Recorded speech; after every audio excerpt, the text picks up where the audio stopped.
Hello guys, Dragon man. Shout out to everybody out there, man. Subscribe to the channel if you are new. Leave a like, leave a comment, and let's get into this, man. So today we're going to check out why Chivas and Club America are rivals, man. So big shout out to Robano TV for this video. The link will be in the description.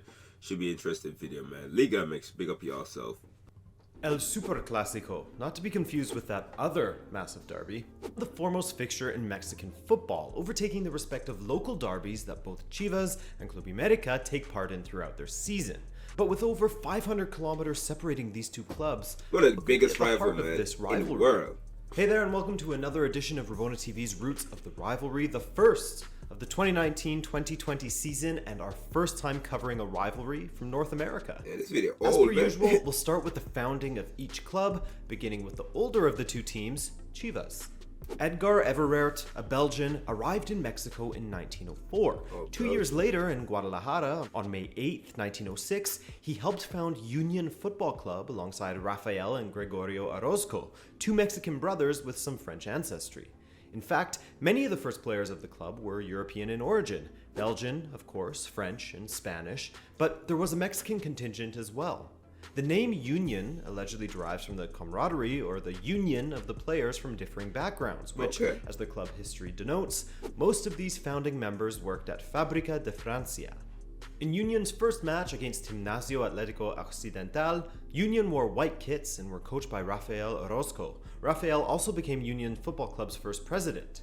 It was in 1908 that Chivas adopted their iconic look, the vertical red and white stripes with a blue accent. According to Chivas' official history, they say that the look was changed at Everert's recommendation, and the red and white stripes were inspired by those of Club Brugge back in Everert's native Belgium. Wow, Club Brugge. I know, Club Brugge now wears navy and black stripes, but they also wore red and white, and some of their modern away or third kits harken back to those kits.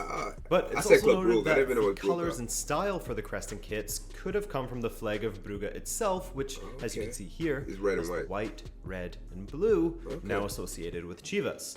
Of course, some others mused that they got it from the French tricolor, as some of the founding members have French blood, but the Brugge association is the most commonly accepted now.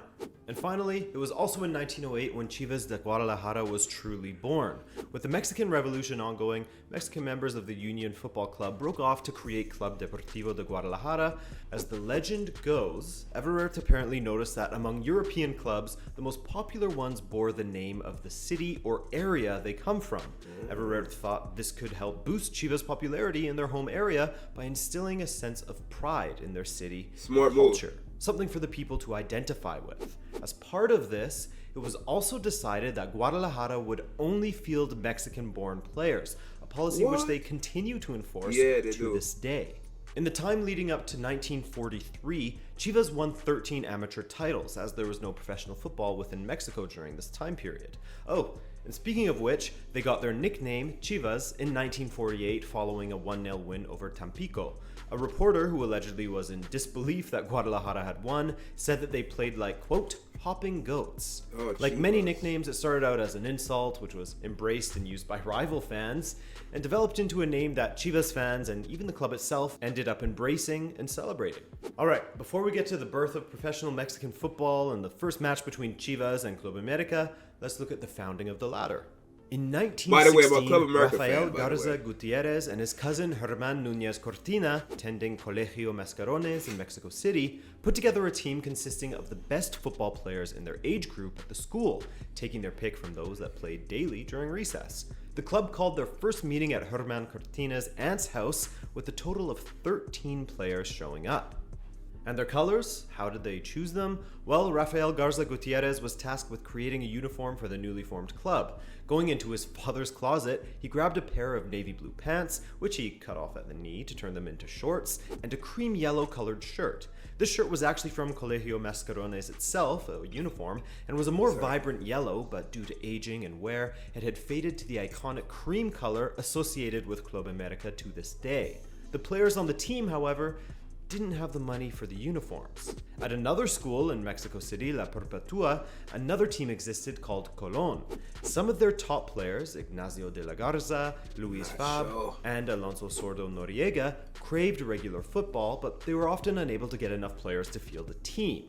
What they did have was the means to produce football jerseys. So they met with the players from the record team, aka the team from Colegio Mascarones, and they combined.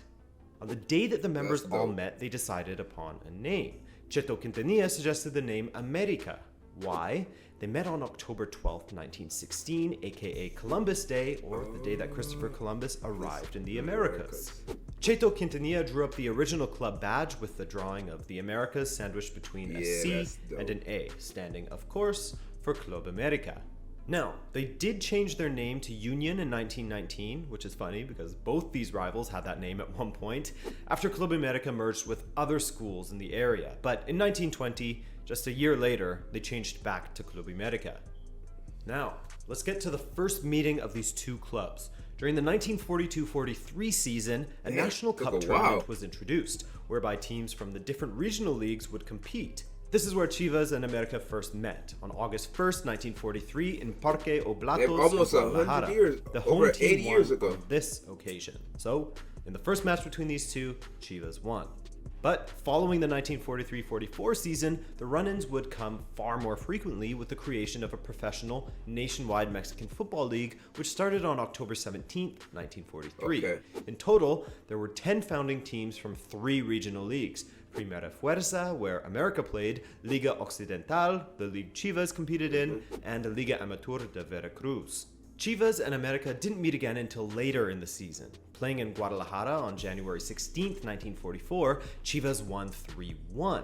But what perhaps was a precursor to what the Super Clásico would become in the future, the meeting in Parque Asturias on February 20th, 1944, was a scene to behold. In the 30th minute, América player Roberto Scarone had a run-in with Guadalajara's Terile, sparking a massive brawl on the pitch between the two squads. Everyone got involved, and at the end of it, 4 players were sent off, 2 from each team.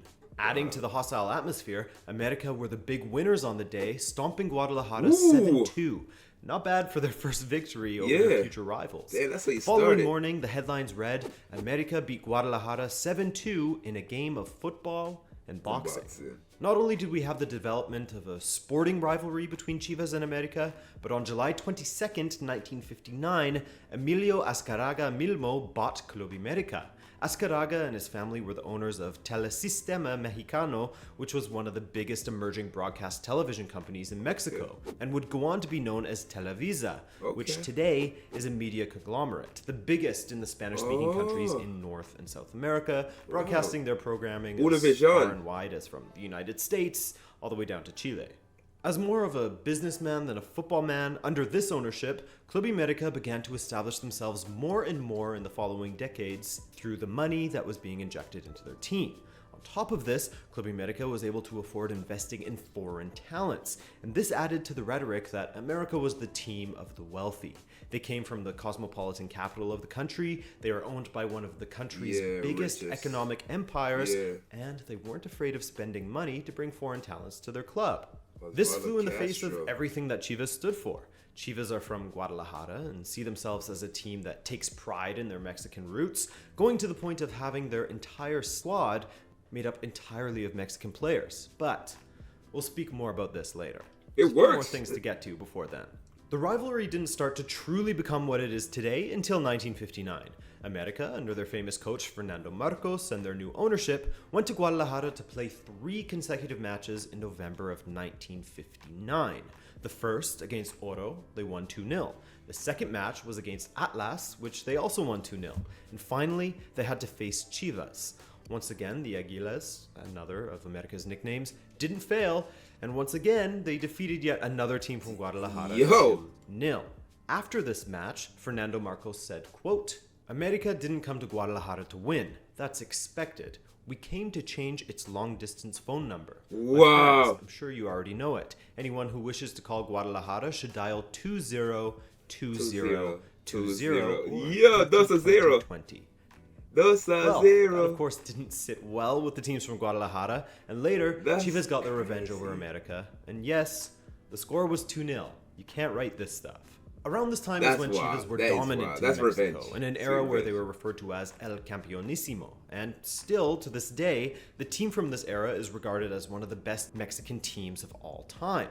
Chivas won 7 league titles during this time, 4 consecutively, as well as other national titles. But América began to exercise their dominance over Mexican football and by extension over their rivals Chivas during the 80s, known as América's Golden Decade, winning the league 5 times and even the CONCACAF Champions Cup.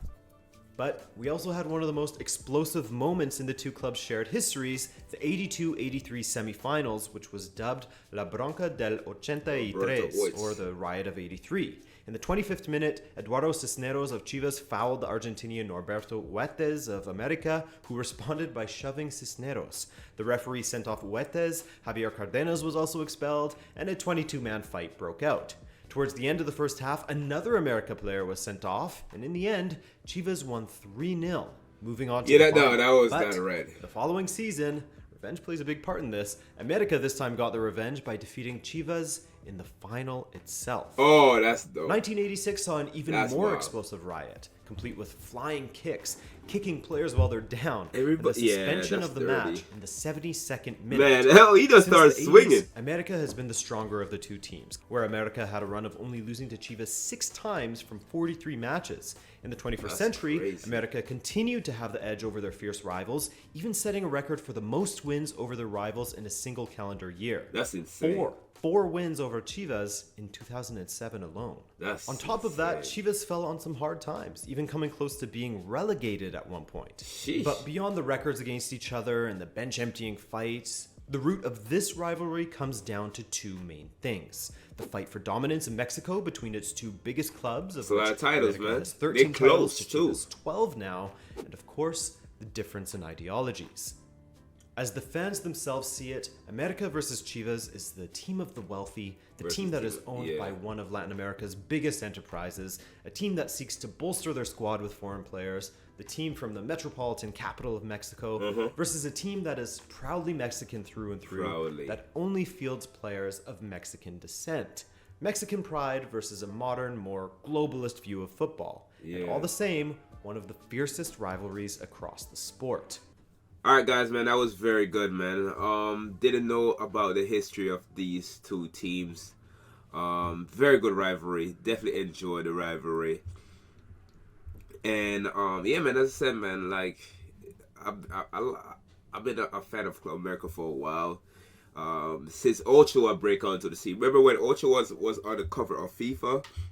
I started following them back then, man. So, yeah, man, shout out to Club America, shout out to Chivas, man. One of the biggest rivalry in North America, biggest rivalry in the world. And El Super Clásico, man, enjoyed every time. Club America has been a better team over the past few years, though. They've been winning a lot. I'm not sure what's going on with Chivas. Like, Mexico have some young talent, a lot of talented guys, so I'm not sure why they're not, like, doing better than how they're doing, but I think they won it like a year or 2 ago, like 2023. I think they won like the Classora. Yeah, man. But it is what it is. Subscribe. Shout out to Ramon on TV again. Leave a like, leave a comment. Let me know which one you want me to do next, or any video you guys want me to react to, man. But with that, you boys out of here. Peace.